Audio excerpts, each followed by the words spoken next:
صرف کشمیر میں ہی مسلمانوں پر یہ ظلم روا نہ رکھا گیا، بلکہ دوسری جانب بھارت بھر میں ہندوتوا تنظیموں نے کشمیری طلبہ، مزدوروں اور تاجروں کو ٹارگیٹڈ وائلنس کا نشانہ بنا کر اس بات پر مہر ثبت کر دی کہ یہ سارا منصوبہ نہ صرف فالس فلیگ تھا بلکہ ایک وائڈر ڈیموگرافک انجینئرنگ ایجنڈا کا حصہ بھی ہے، جس کا مقصد کشمیر میں انڈیجنس مسلم آئیڈینٹی کو اریز کر کے ایک پولیٹیکلی مینیپولیٹڈ نیریٹو قائم کرنا ہے۔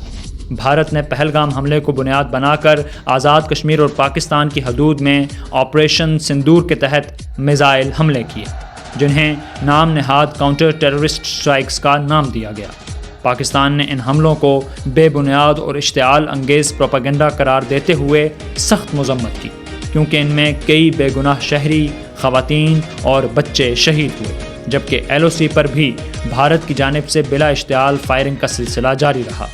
جوابی اقدام میں پاکستان نے 10 مئی کو آپریشن بنیانم مرصوص لانچ کیا، جس میں فتح 1-2 میزائلوں، J-10C اور JF-17 تھنڈر جنگی طیاروں کی مدد سے 26 بھارتی عسکری تنصیبات اور ایئر بیسز، جن میں پٹھان کوٹ، آدم پور، سورت گڑھ، بیاس اور ناگروٹا شامل تھے، اور براہموس میزائل ڈپو کو نشانہ بنایا گیا۔ پاک فوج نے اس کامیاب ملٹری رسپانس کا باضابطہ اعلان کیا، جس کے بعد ملک بھر میں یوم تشکر منایا گیا۔ اس کارروائی میں پاکستان بھر کی طرح کشمیری عوام نے بھی پاک فوج کی بھرپور حمایت کا اظہار کیا۔ کشمیری عوام نے پاک فوج کے شانہ بشانہ کھڑے ہو کر LOC پر جانے والے جوانوں پر پھولوں کی پتیاں پھینک کر ان کی حوصلہ افزائی کی۔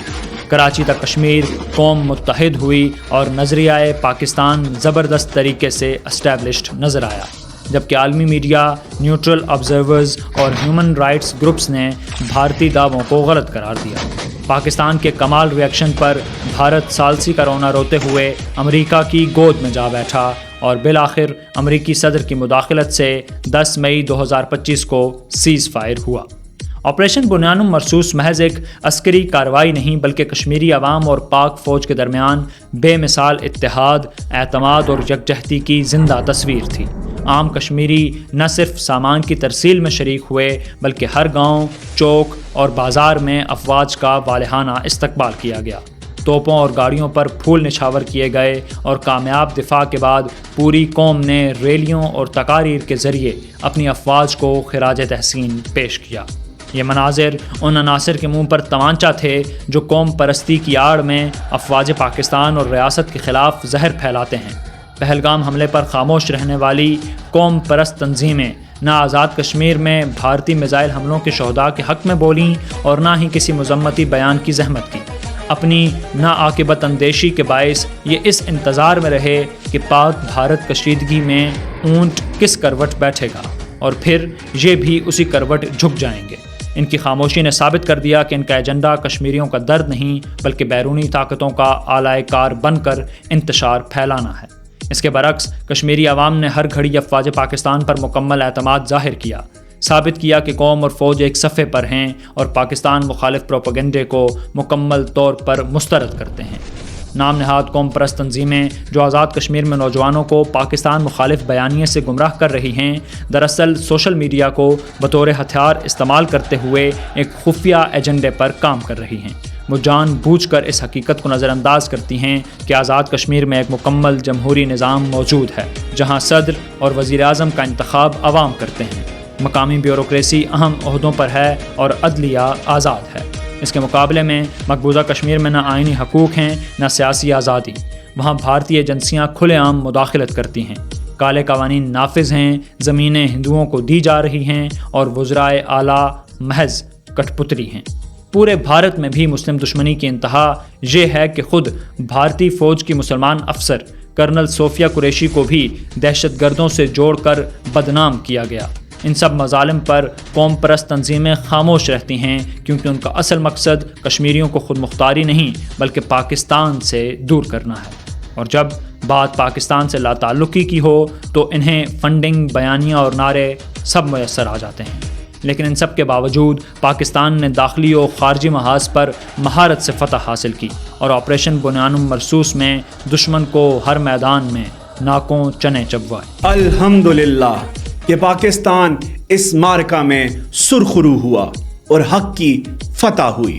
دنیا نے دیکھا کہ جب پاکستان اٹھتا ہے تو کوئی چال، کوئی ہتھیار، کوئی سازش اس کا مقابلہ نہیں کر سکتی، کیونکہ پاکستان صرف ایک نیشن سٹیٹ نہیں بلکہ اپنے قائد کے قول کے مطابق اسلام کا قلعہ ہے۔